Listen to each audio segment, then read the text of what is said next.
behind the scenes and, as you'll see, under the water. So I'll start by discussing the marine habitat or the aquatic habitat.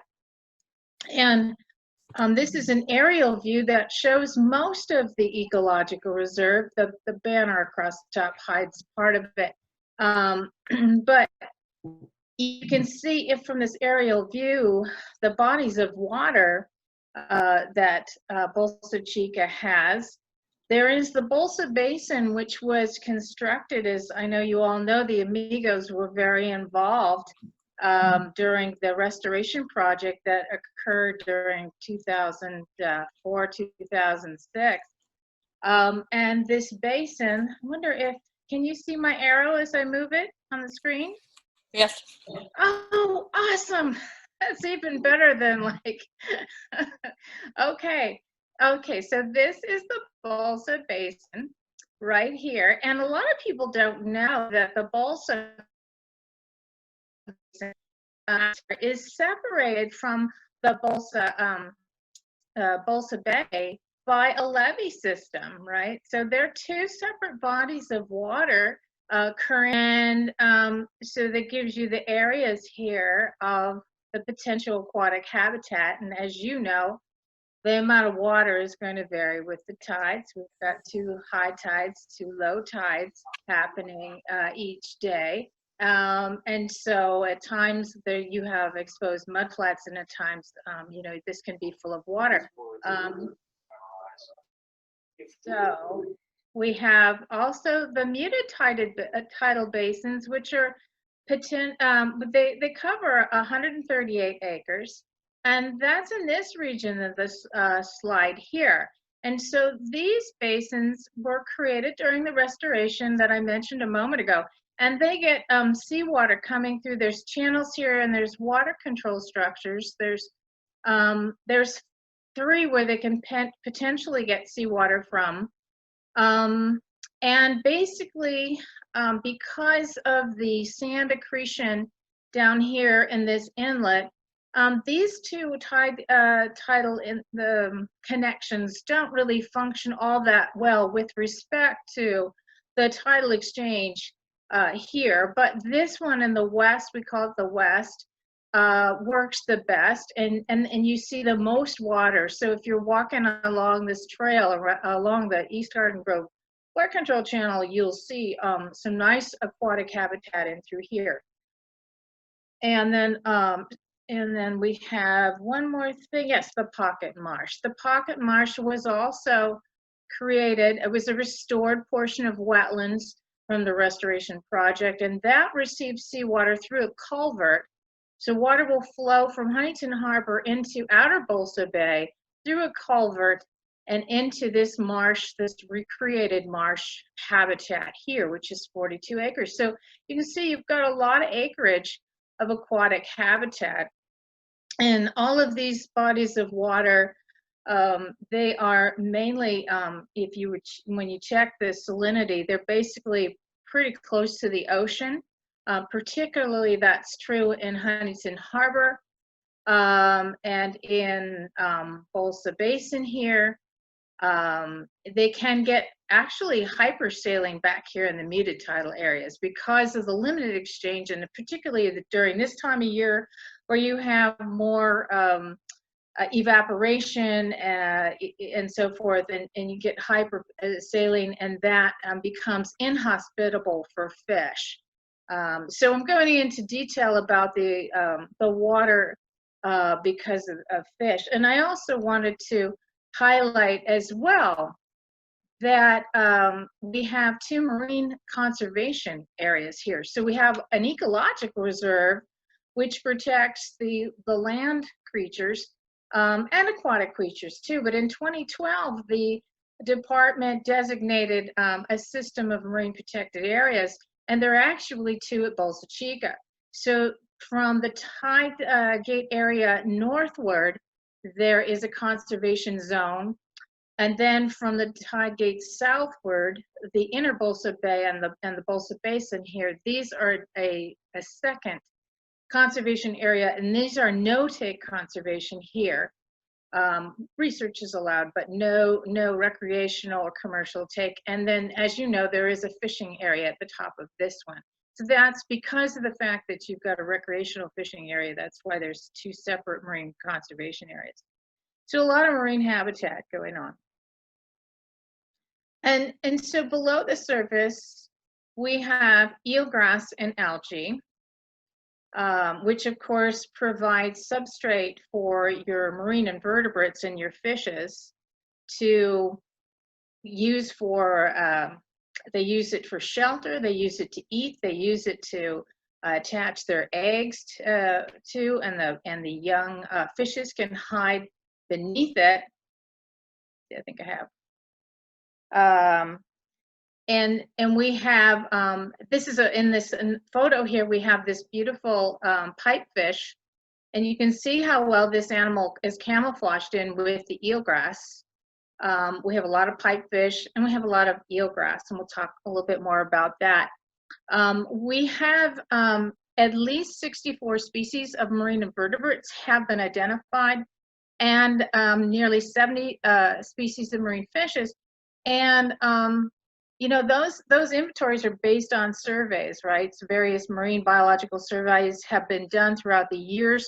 A good deal of those in the recent restoration, the restored part, not very much in the older part of the reserve. So those you could consider minimum species numbers, because obviously if you had you know, more time to do more in-depth surveys, you would continue to add to that species list. So those would be minimum numbers. And with regard to occasional visitors, we do get some marine mammals. We get California sea lions are very frequently seen visitors to the Bolsa Chica's waters. And as you're probably aware, we do get green sea turtles. There are green sea turtles living off the coast here, especially in the Long Beach area, and they swim down the coast, and they're attracted to embayments, shallow, warm water embayments, and others, which we'll get to. So eelgrass is an important habitat in the National Marine Fisheries Service, a federal agency, considers eelgrass as essential fish habitat. And it's essential fish habitat because it's so valuable in the marine ecosystem to provide shelter and food and resources to the animals that are living there. And the background of this slide, hopefully you can see this beautiful photograph. A lot of these great photos are from Steve Smith. Some of you may know him. He's been around forever at Bolsa Chica, but a local photographer. And this on the surface of the water, you can see the eelgrass at Bolsa Chica. We have approximately 150 acres of eelgrass in the Bolsa Basin, and because it's important to the fishes, providing like a marine nursery for fishes and invertebrates and so forth, that really enhances the habitat value of that portion of the ecosystem of the habitat there at Bolsa Chica. And the Amigos had a hand in helping with this. This eelgrass that we have didn't naturally recruit there. It was actually planted. There were transplants happened in 2007. So the source of the eelgrass was at Cabrillo, and some divers from the department and also National Marine Fisheries Service, they harvested the eelgrass, and then it was processed at Bolsa Chica, and many volunteers from the Amigos de Bolsa Chica assisted in processing that eelgrass so that it could then be outplanted in the newly created basin. At that time, is newly created. And so in 2007, just 0.8, just shy of 1 acre of this eelgrass was outplanted within the basin, and over the years it's expanded. And of course it's going to vary from year to year and seasonally, but we have approximately 150 acres of eelgrass. So that was a massive success with respect to outplanting of this important plant for these marine organisms. And the Amigos also, at that time, helped with planting cordgrass around the reserve at that time, too. So the Amigos are always busy getting dirty and helping out, and we appreciate that. We'll talk a little bit about the marine macro-invertebrates. I mentioned there are, well over 60 species that we've identified. And on this slide, you'll see a list of species groups of types of marine invertebrates. These animals I'm going to be talking about are very common off the coast of California, common in these kinds of embayments. Many, if not all of these kinds of animals you'll be seeing in Upper Newport Bay, for example. But we have barnacles, at least 7 species of shrimp, at least 10 species of crabs. Tunicates, there's likely more than 4 species. The sand dollars, which are shown on this slide, and white sea urchins. This organism here is a white sea urchin. They're common off our coast. And as you may know, the related species that you might be more familiar with are the red sea urchins and the purple sea urchins. So if you've gone snorkeling or maybe tide pooling in our rocky intertidals, you may have seen the purple sea urchins, which are slightly larger than the whites. And then if you've dared to sample uni at a sushi restaurant, the uni is actually the roe or the gonads of the red sea urchin. So that's the commercially desirable species. But they're related species, these echinoderms. And then a number of mollusks and sponges. So this slide lists the types of shrimp that have been identified. Of course, you're probably familiar with the bay ghost shrimp. Those are little guys that will burrow into the muds and will be fed upon by the various wading birds and so forth. And then all these other different types of shrimp listed on the slide, and there's a nice photo of the grebe holding up one of those shrimp. It's nice how the animals display the critters. And then we have a non-native or oriental shrimp that's been found. Likewise, we have many crabs, as you might expect. The crab on this slide, the striped short crab, is extremely abundant at Bolsa Chica, and so you've likely seen them crawling around or seen birds foraging in the marsh that have them in their beaks. So they provide food for a lot of the animals, and very abundant. But in addition to the striped shoreline short crab, we have fiddler crabs. I'll talk more about fiddler crabs on the next slide because I have a picture of one there. And then swimming crabs and shielded back kelp crabs and spider crabs, burrowing crabs, yellow short crabs, hermit crabs, cancer crabs. So, a lot of crabs. So it's a nice diversity that, and most of these critters you're not going to see as you're walking on the trails, obviously. It's only when you get beneath the surface that you can find them or scoop them up. Here's some other photos of some of the crabs I mentioned.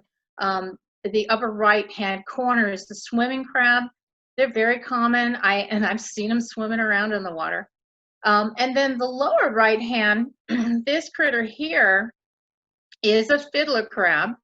This fiddler crab, this is our local species, and they have become very abundant on the mudflats. The mudflats that were created during the restoration, they have these long swaths of mud that's exposed, and I have seen probably millions of these guys just standing out there waving their claws, and the males wave to the females to try to lure the females into their burrows, which is kind of funny. And pardon me. We actually, a couple of years ago, a paper was published that described the range expansion of the large Mexican fiddler crab. And some citizen scientists, some naturalists that were visiting Bolsa Chica and independently had photographed this new species to Bolsa Chica. A researcher got wind of it and published a short paper a couple of years ago in the Journal of Crustacean Biology. And that paper shows a picture. I don't have the picture to show you, but the Mexican crab has extended its range, and it, you know, had heretofore not been seen as far north as Bolsa Chica. But that was described as a range extension for that particular species, and it's significantly larger than the crab shown in this photo here. When you see them side by side, these are just little guys, and the other species is much larger. Pardon me. I haven't seen the larger species of fiddler crab yet, but it's kind of neat. Pardon me. That's what happens when you talk a lot.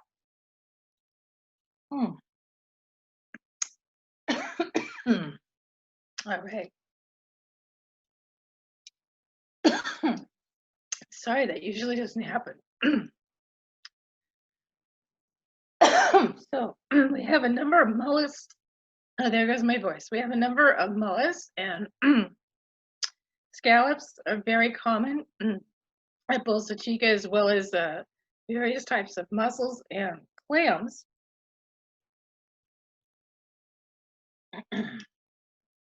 Hopefully my voice will come back. We have two-spot octopus, the beautiful Novanox in the upper right-hand corners is a beautiful slug, a marine slug, very common, and the brown sea hare, which you've probably seen. Here's a photo of a brown sea hare. The head of the organism is up here, and this is the back end of it. But this brown sea hare, you can see how it blends really nicely, you know, with the algae on the bottom. And this was photographed at Bolsa Chica, right from the wood bridge that we all know so well. And then these are very common. You may have noticed the California horn snails in the mud.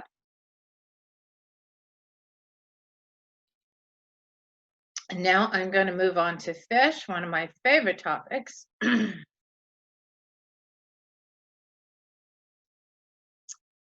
So the fishes, geez, inconvenient time to lose my voice. Okay. These two species shown on this slide are extremely common at Bolsa Chica, as well as any kind of wetland system.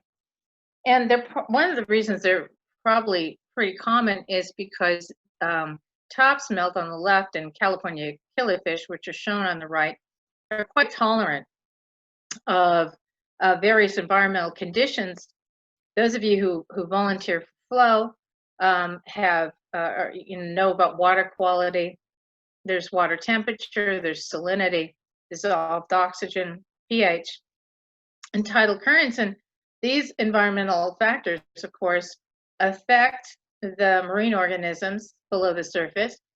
And, you know, the fishes have to adapt in some way, either physiologically or simply by swimming to an area that's going to be more comfortable for them, say, if there are salinity changes, which, as you know, can happen with changes in the tidal currents, and also in, you know, with in the rare times when we get some kind of influx of fresh water. That'll pretty much only happen where the channel, the flood control channel, dumps into Bolsa Bay, or when you have rainwater. And then, of course, as you know from studying the water quality, the greater the salinity, if you go down in the water column in depth, the salinity tends to increase because, of course, the more saline the water is, the denser it is. So it's closer to the bottom, and the water on the top if there is fresh water, will be near the surface. And so that's one way that fish can adapt to changes in, the salinity, is they can simply go deeper to a salinity that's more comfortable for them. So this is a drawing showing very common fishes at Bolsa Chica and similar types of habitats. This is a drawing of the fish that was photographed in the previous slide. And then we have our Silversides, all of which are common at Bolsa Chica. The California grunion, as you know, spawns on our beaches. And we have the top smelt and the jack smelt. These are all in the same family, Acknowledgments. They're closely related, sister taxa. They look very similar from the outside, but because their mouths have some differences, we know that they're probably feeding on different things. For example, the California grunion has no teeth. It basically has a mouth that just looks like this straw. When it opens it up, it sucks up the mysids that it's foraging on. And I don't know what the jack smelt and the top smelt are foraging on. Presumably very tiny little invertebrate creatures, but they have distinctly different teeth. So back when I was identifying, fish in the lab from Bolsa Chica, if I had half a fish and couldn't look at the fin placement, if I had the mouth, I could tell which species it was by their teeth, because their teeth are distinctly different. California needlefish are very common at Bolsa Chica, small ones, and they get pretty big as well. Sometimes the osprey will bring these in. And the Pacific sari is a fish that's going to be off the coast. It might occasionally swim into Bolsa Chica, but it's more likely going to be out on the coast, and the birds may forage for it and bring it in, like this time of year when we have a lot of terns out there. And this is a nice slide showing you what the fish look like in life.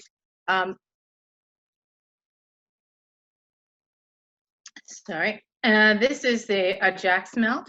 It gets the jack smelts get bigger than the other two species. Here's a top smelt. You can see the characteristic Silverside, which the family is named. And this, of course, are the grunion. The female is burrowing into the sand, and this is some milt as the males are depositing their milt around her at the beach. Now we have also the pipefishes. In an earlier slide, you saw that pretty green photo of the pipefish. These are kind of like long stick kind of looking fish. They have these rigid plates, prehensile tails that they use to wrap around the seagrasses, tiny little mouths, as you can see. This type of fish is very common at Bolsa Chica, especially now since we have all that eelgrass. They like that type of habitat, and you can see why they blend in with it. This type of fish can also be found in other areas where there's marine algae, such as kelp forests and so forth. And in these fishes, these pipefishes are in the same family as the seahorses, the family Cygnathidae. And one characteristic that the fish in this family have is that if you see one of these fishes that appears to be pregnant, that is, its brood pouch is big, you're actually looking at a male, because in this family of fishes, the female will deposit her eggs in the male's brood pouch, and then he will, and then the babies will develop inside the male, and he will actually give birth to fully formed fish. So quite interesting, and that's the only family of fishes I know where that occurs, where the males actually give birth to babies. So I always like to share that, because for docents, I would think that would be a fun thing to share with the kids or when you're giving tours. We also have a variety of gobies at Bolsa Chica. These are very common fishes, and you'll see them sitting at the bottom. Sometimes you'll see a brown fish sitting at the bottom, looks kind of like this little guy here. They blend in with the bottom, and they just sit there on the bottom waiting for something to come by them. And so they're kind of stealth ambush predators. They just are very, very, very still, blend in the background. Something goes by that they want to eat, and they just pounce on it and suck it in their mouth. The arrow and cheek spot gobies and shadow gobies in the drawings in here, they're very small, probably 2-3 inches. But then we have a couple of species that get larger. This beautiful bird in this slide, this is a Caspian tern, and the Caspian tern is holding a yellowfin goby. And as you can see, that's a pretty good sized goby. And the yellowfin goby is actually an introduced species. They originated from Asia. They were introduced from Asia some decades ago, probably in the 60s or maybe late 50s. And now they're very common in California, but they're not endemic to our area.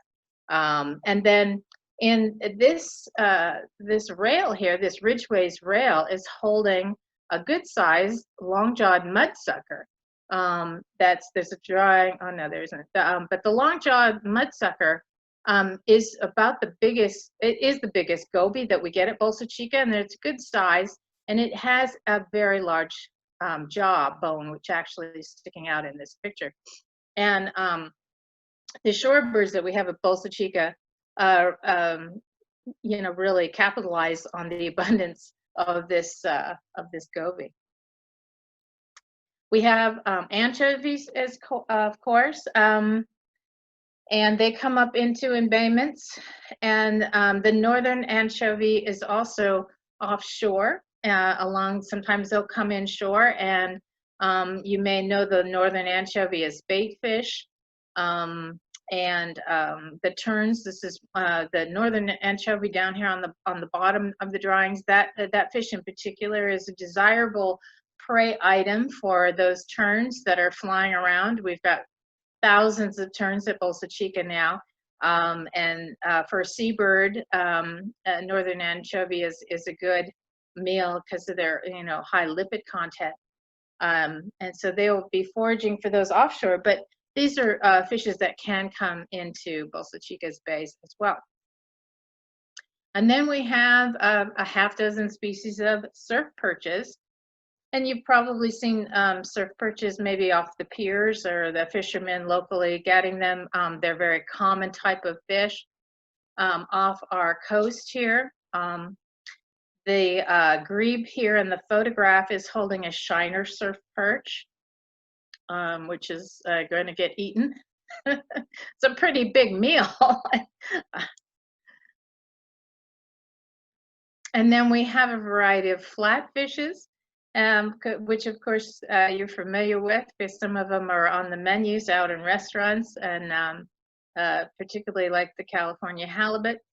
In this photograph, we've got horny-headed turbot, diamond turbot in the lower left-hand corner, and California halibut, and little babies, little baby halibuts here. So this shows you what a young of the year halibut would look like on a fish survey.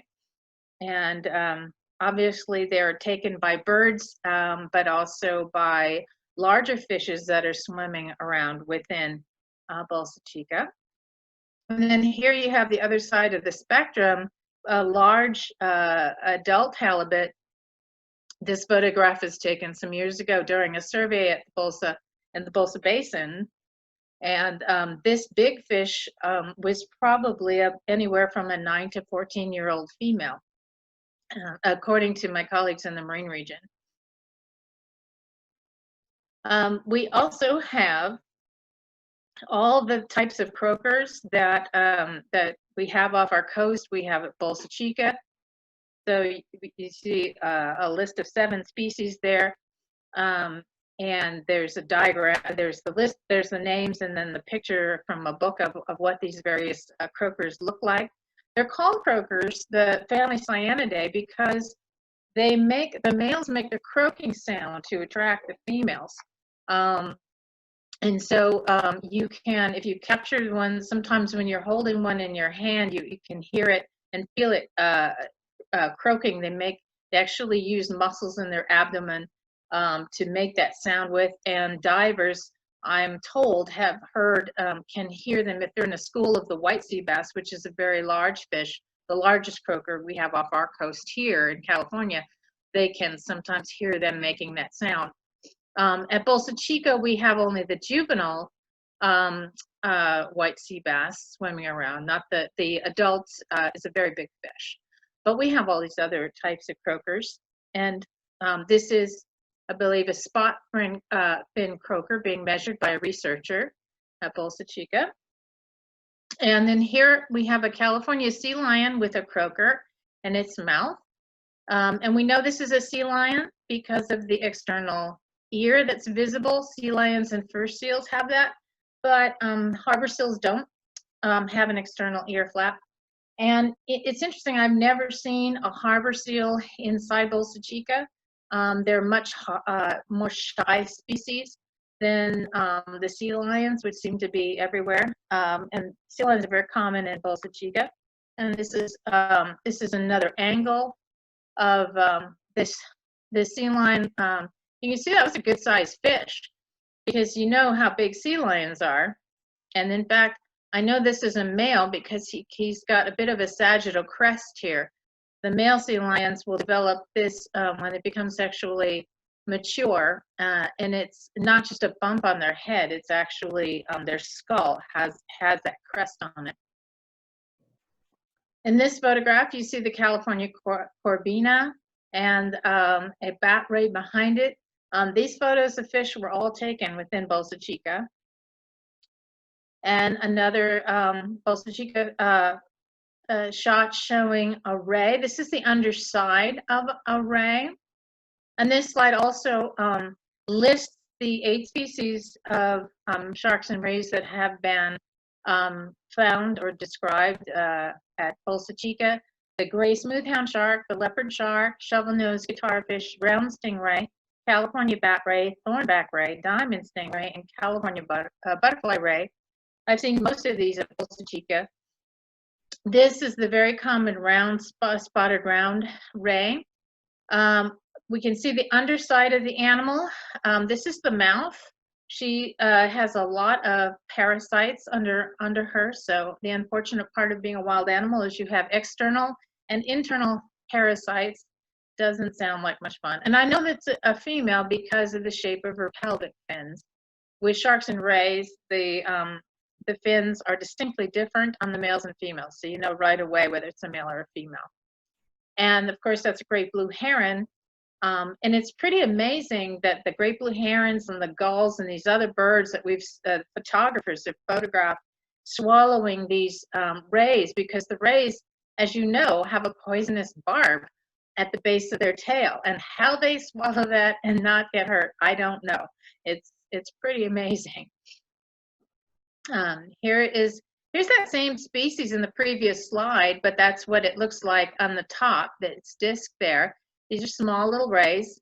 And by the way, when we handle them like this, we actually take a pair of wire cutters or pliers and snip that barb off. I mentioned that they have, as a defense mechanism, they have that barb.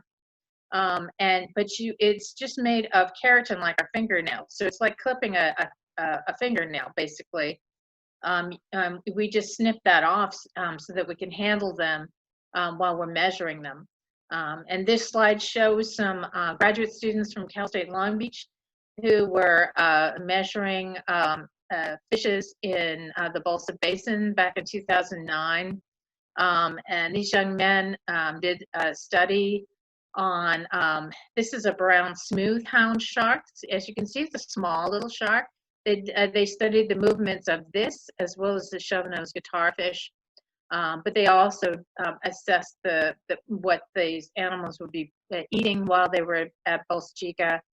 So they did some dietary, they assessed the invertebrates because that's what these fish would be eating, is invertebrates. And so that's that. And they did a great job, and they published a couple of nice papers too. This is the beautiful leopard shark. I think one of my favorite species of sharks just because it's so beautiful. And this again, of course, is in Bolsa Chica, the Bolsa Basin to be specific. And we have been seeing leopard sharks gather in fairly large numbers in the Bolsa Basin on not every summer, but oftentimes, say in August, when it warms up, we see gatherings of 50 or more of these leopard sharks schooling around at the entrance of the Bolsa Basin. And I'm told, other biologists have told me that's somewhat unusual for gathering spots of leopard sharks. And maybe that is an indicator of the habitat quality there. In other words, it's a desirable place for you to be. If you're a shark, maybe they're coming in there to mate or pup or something. This is that shovel-nosed guitar fish. It's a very odd-looking animal. It kind of is shaped like a guitar, and that's obviously that's how it got its common name. And there's a California bat ray, often seen at Bolsa Chica. They also have a poisonous barb at the base of their tails. And this is a butterfly, California butterfly ray. So this is, you can see it's just got these large wings on it. Here's her tail, and here's the tip of her nose, her front end. So it's swimming in this direction.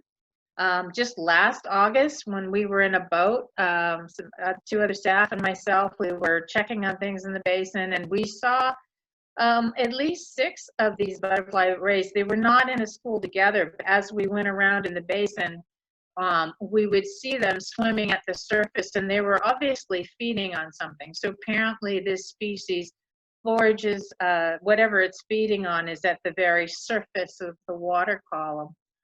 It's a good sized fish, so it's pretty cool to see them. And as you can see, many other fishes.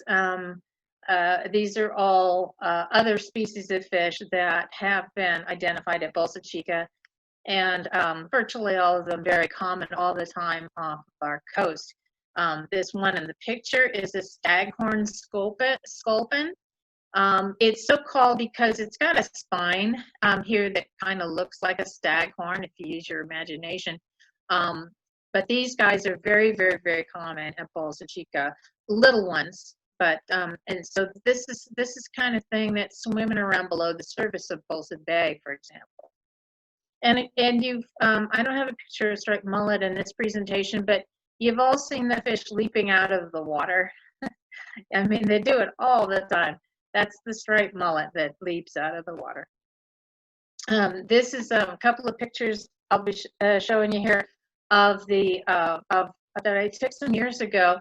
This is a California sea lion, and this long thing is a brown smoothhound shark. So what this sea lion was doing is it would take, you can see that he's violently smacking that fish. So he's caught the shark, and he's violently smacking against the water. And I saw him do this with about 3 different sharks. So he was swimming around in the basin.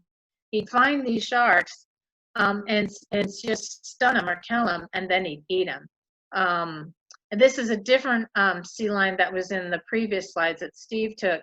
This is an even older male, and you can see his well-developed sagittal crest here. So again, that's, you would see his skull. It's actually a crest on the skull that the males have. They get this big, thick neck and head, and then there's what's left of the shark he's about to eat. And we also occasionally have green sea turtles visiting at Bolsa Chica. And these were photographs. The photographs I'm sharing were shared with me from people who took pictures of them. This particular occasion, this green sea turtle was photographed in the pocket marsh, so it would have swum through that culvert so it would have had to come through Huntington Harbor, underneath the bridge at Warner, down toward the tide gates, and then through a culvert to get into the pocket marsh and then go back out. And they're commonly seen right around the tide gate area and those culverts in that area. They have not been documented within the Bolsa Basin as yet, but I mean, it's hard for me to believe that they wouldn't have gone in the basin given all that eelgrass that I told you about, because this animal, the green sea turtle, really loves eelgrass beds. It's perfect habitat for them. Some years ago, I met up with a biologist from the National Marine Fisheries Service based in Long Beach, and he is the local person who monitors the populations of green sea turtles here in our area. And he and I kayaked around in the basin, and he said, this is just perfect habitat for these fish, or I'm sorry, these turtles. So he says, I can't believe they haven't been in here. So they probably have gone in and we just haven't documented it yet, because the habitat would be so ideal for these turtles. And here's another one from another just a visitor of the reserve who took this photograph and shared it with me. Although I've seen them, I've never been able to get a good picture of them because I don't have cameras with lenses that can get up this close. And then I mentioned, besides the sea turtles and the sea lions, there have been incidences of common dolphin, though this would not be a common occurrence. This would be an unusual occurrence. In this slide that I'm showing you here, this animal unfortunately was sick from domoic acid. And as those of you who are in the flow program, you're probably very familiar with it, because domoic acid poisoning is called by a diatom known as Pseudonychia australia. I'm probably pronouncing that wrong, but that's one of the local species of a diatom that we have in the waters. And when that gets concentrated up the food chain, the further you are in the food chain, the more you're going to have that neurotoxin in your system. Sometimes you might see, say, a pelican that looks like it's drunk or just disoriented, you know, and because they get domoic acid. And then the sea lions and these dolphins will get the domoic acid poisoning. So this animal had actually stranded itself just behind myself and this young lady. This area had been exposed at low tide. This was mud, and this animal had beached itself inside the basin. Some of you are familiar with the mud flats where you see the birds. You know, the trails are out in this direction, there's mud flats. And so this was inside the Bolsa Basin.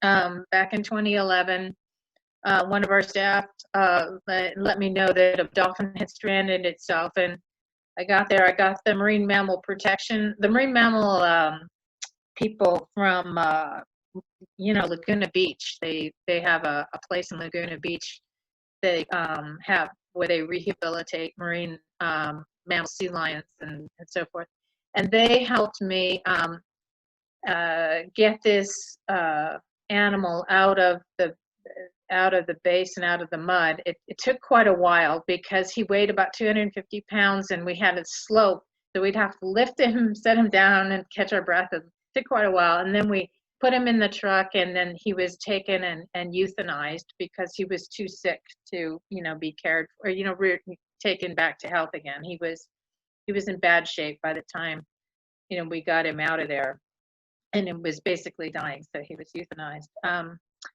And the person who is the biologist who took this photograph, Dean Gomersell is his name. He works for the Pacific Marine Mammal Center. He also helped in the next slide in another dolphin situation. And Dean was also, I caught him in the movie Blackfish. If any of you have seen the movie Blackfish, which is a hard movie to see if you're an animal lover, but it's an important conservation film about the impacts of marine mammals, specifically killer whales, orcas, in captivity. And anyway, Dean happens to be toward the end of that film. And I was watching that movie, I was like, oh, I know Dean. He's helped us out at Bolsa Chica. So this is a photo I took, and this occurred in April of 2012. Some of you may have heard about it. There was a dolphin that wandered into Bolsa Bay. And I got the call that morning that there was a dolphin in Bolsa Bay. I honestly did not believe it because that's just so unusual. I figured, it's probably a sea lion. So I get there, and by the time I got there, a crowd had formed. People were trying to get in the water to get with it was just ridiculous. And a warden, I had told the person who reported to me, reported to our wardens. A warden was there, and he was having to deal with crowds. And I tell you, I have worked at Bolsa Chica since 2007. This is my 14th year at Bolsa Chica. This was probably the weirdest work day I've had, because I called it the Day of the Dolphin, because of the people that just went nuts. People, they were blocking traffic. They were slowing down, holding out their iPhones, taking a picture of the dolphin in Bolsa Bay, in the bay. At one point, I had 5 helicopters overhead. All the news, various channels, Channel 7, Channel 9, the people were just interviewing me and the other people who were there on the ground trying to help the dolphin, because obviously I'm on the phone, I'm on my cell phone calling the various marine mammal rescue people to get them there, to figure out what we could do to help this animal that was obviously disoriented. It was swimming around in circles in rather shallow water. Where this photograph was taken was just north of the tide gates. The banner here is covering it up. Oops, boy, I'm messing things up. But you can see the fences at the very top of the photograph. This is where the tide gates are, basically. So this animal had swum from Huntington Harbor all the way down till it got to the tide gates, and then just didn't know what to do. It was in shallow water and swimming around in circles. And all the commotion around it, of course, was just adding to the stress of this poor animal. It's a wild animal, after all. And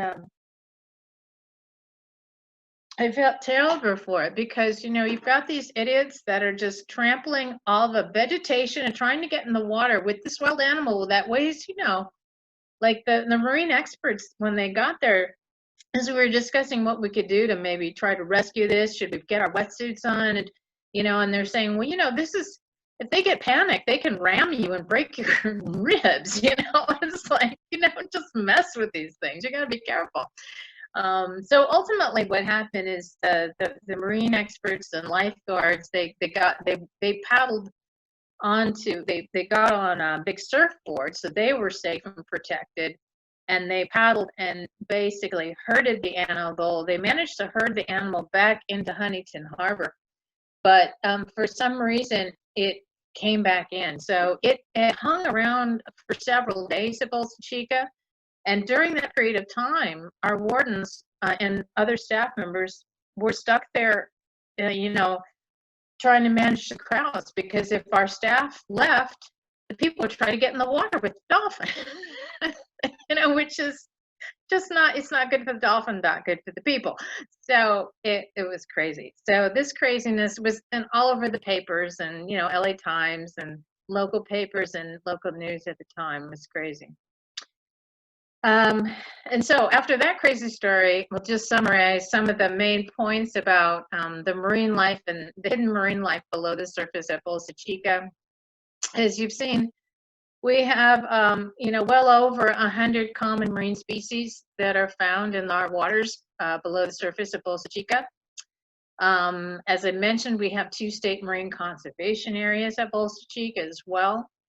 And the Bolsa Chica Basin State Marine Conservation Acre, it's a mouthful. The marine protected area in the basin features about 150 acres of eelgrass, which is essential fish habitat for fish and potentially for green sea turtles if they're ever documented there. And bays and estuaries like Bolsa Chica provide important habitat for marine fish and invertebrates, and they serve as fish nurseries. So that's why they're important. When people ask us, well, why protect this mud that's here, or what's in the water? There's a lot in the water, and there are reasons to protect it. And of course, it's not only a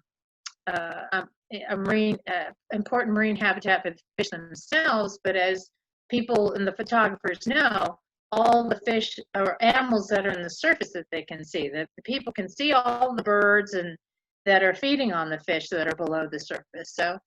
So the habitat provides a whole food chain, and quite hundreds of species, literally, when you start adding it up. And then, of course, as you've seen, we occasionally get marine mammals, and usually sea lions, but other things can appear. And that wraps it up. And I want to thank the Amigos for inviting me to do this webinar, and for Amber for helping me. And I'll take questions if you have any. Thank you, Kelly. That was awesome. Thanks. Yeah, so if anyone has questions for Kelly, now would be the time. Yeah, just go ahead and ask away.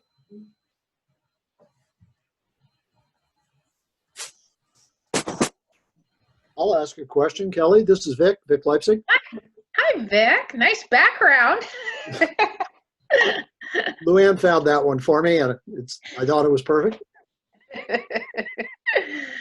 Of the marine organisms that you talked about, well, let me ask specifically about fish. Of the fish species that you've talked about, which are the most endangered? Well, there aren't any endangered fish species at Bolsa Chica. Okay. None of them are rare, so it's not like, while there are species of fish in California that are on the endangered species list, none of those occur at Bolsa Chica. All of our fish are very common off our coast. Does that include the grunion? I thought that was a species of concern or some status. Not that I'm aware of.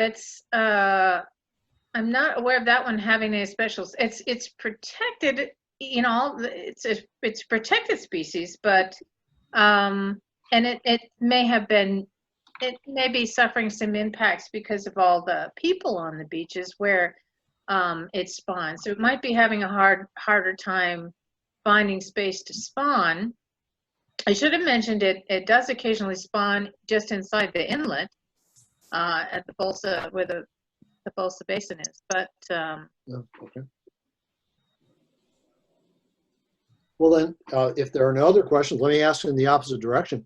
You mentioned some invasive species or introduced species anyway. Do any of those pose a particular threat to Bolsa Chica? Not that I'm aware of, because those species that we've mentioned are, the yellowfin goby, for example,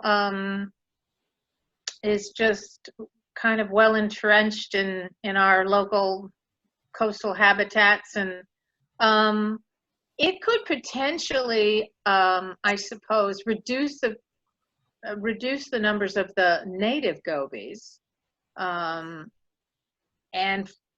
to know if there's any real impact, someone would have to do a study on the gobies. So far as I know, the native gobies are still abundant. Certainly that's true with the long-jawed mudsucker, but that would be the one potential thing is that yellowfin being bigger than the little species of gobies, it could eat them. I think Mike Horn has mentioned that could be a possible problem with that species. Another non-native, a marine invertebrate, I don't know that it's a problem, boy, but it's all over the place, especially in the marine, in the Bolsa Basin is a non-native oyster, but that too has become very common. So it was introduced from Asia as well, the giant oyster, and that's very abundant, but I don't know that that's necessarily a problem. And if it is, I don't know what you do about it, because they're just all over the place in the basin. Well, thanks, Kelly. Sure.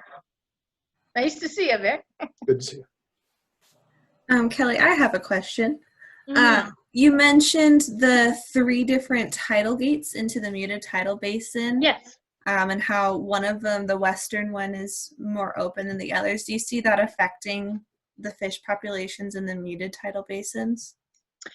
It doesn't necessarily affect the fish. In the mesotype basins have much smaller suite of species, marine fish species, if you will.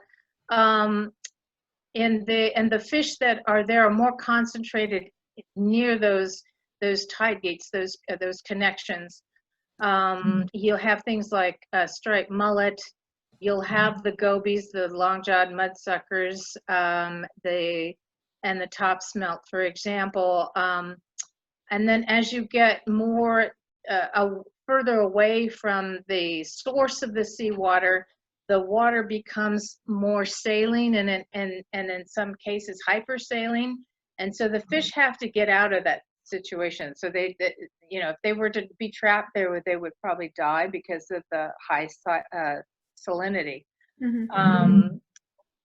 What the reduction in the circulation has more of an effect on the plant life, an adverse effect. So if the water exchanged better as they had designed it to do in those the central and in the eastern muted tidal basins, then you'd have healthier pickleweed. At least that was the goal, the original goal there. And consequently, because the water, you could get the water in, but it's hard to get it back out again. There is just very little exchange whatsoever, and consequently, the pickleweed that was there has deteriorated since the time when I first started working there, 14 years ago. Yeah, interesting. Thank you. Mm-hmm. Kelly, are there other kinds of dolphin that swim through the area? Like in Huntington Harbor, I saw like 3 or 4 of them that were going and were actually, moving more like porpoise would, but they were bigger. They were bigger than a bottlenose, but they had kind of sharp fins. I Googled it, but it was on the phone, and so. When did you see them? This was a couple of years ago, but there was one that was going in back by Seagate and through all those canals, and then also in front of the Simple Green area. Wow. I would imagine maybe they were following a school of fish. Well, I Googled something and it said that there was, my memory's bad because I'm old now, but northern, is there such a northern dolphin or northern something? No? I don't know. I'll have to look that up. But so it sounds like an unusual sighting. That's interesting. Well, they were big. There is a large species. There's I don't know if it's called a pelagic dolphin. There is a large species of dolphin. I saw them once many years ago off our coast. And it was pretty exciting to see them. They were much larger than the bottlenose. They were beautiful, and they were riding our bow wave. They were darker, more of a dark. It might be the northern right whale dolphin. You said they have pointy fins, okay. right? They said something about northern and that's what I recall. There you go. Yeah, I've heard of that. Yeah, they're kind of rare around here, but yeah, they're about 6.5 to 10 feet long, so they would be larger than a bottlenose.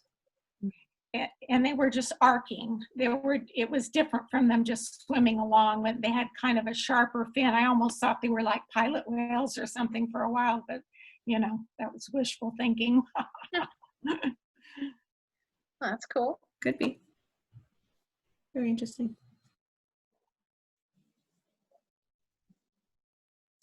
I don't think northern white whale dolphins have dorsal fins. That's true. These had real sharp ones. Sharp dorsal fins? Okay. Yeah, not like, that was more of a. I'll keep looking around on the internet and see what I can pull up. See if we can find an answer. That's right.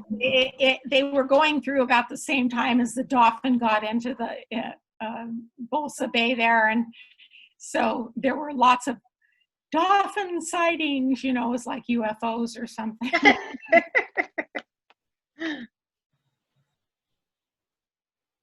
Do we have any other questions for Kelly?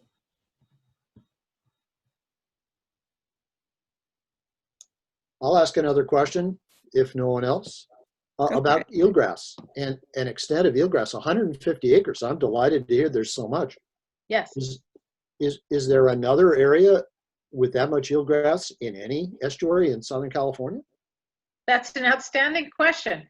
And I would imagine so. I don't know what the extent of them. There must be some in, in Seal Beach, but I don't know the acreage. I mean, we know how much there is in Bolsa Bay because they've had to do they have to do bathymetry surveys because of the dredging, the constant need to dredge that inlet. So they do bathymetry to monitor the sand accretion, and then they also collect information on the extent, the coverage of the eelgrass, and it's grown over the years. At one point, it was 156 acres. That was back in 2017. I don't know. I haven't heard from Keith Merkel if it's still that, but it's great. I do not know. I would have to ask somebody in the National Marine Fisheries Service, I would imagine, if there's another area. But that's an argument to maintain that habitat. And I know that the member of the Bolsa Chica steering committee who is with National Marine Fisheries Service has tried to make that argument, and in various meetings and circles, that we need to try to save it and preserve it. I heard a presentation, a year or two ago from somebody from Humboldt Bay, and they were bragging about all their eelgrass up there. And he had his nose up in the air about how little eelgrass there was in Southern California. Oh. And I didn't realize we had anything like hundreds, plus 100 acres. Yeah. So that's a success story. Hopefully, we have to maintain the the tidal inflow to maintain that. Yep. Obviously.